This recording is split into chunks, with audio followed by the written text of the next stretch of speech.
آپ کو ایک اہم خبر سے آگاہ کرتے چلیں۔ مانسہرہ کے علاقہ پنگیاں دبدل بکی میں مسافر جیپ گاڑی حادثے کا شکار،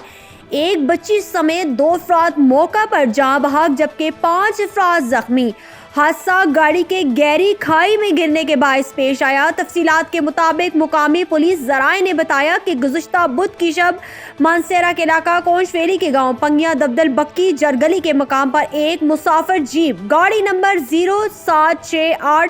جس میں 10 سے 11 افراد سوار تھے، ڈرائیور منور ولد یونس سے بے قابو ہونے کے دوران گہری کھائی میں جا گری، جس کے نتیجے میں اریبہ دختر توفیق عمر 7-8 سال جبکہ سمندر گل ولد محبوب عمر 48 سے 49 سال جو کہ شدید زخمی تھا،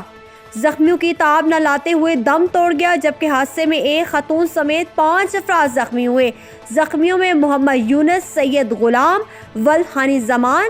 منور اور خاتون زوجان بی بی شامل ہیں، جن میں سے 3 زخمیوں کو مانسہرہ کنگ عبداللہ اسپتال منتقل کیا گیا، جن میں سے ایک شدید زخمی کو ایبٹ آباد کمپلیکس ریفر کر دیا گیا ہے، جبکہ مزید 2 زخمیوں کو شنکیاری اسپتال میں طبی امداد فراہم کی گئی۔ حادثہ مسافر جیپ گاڑی کے کھائی میں گرنے کی وجہ سے پیش آیا۔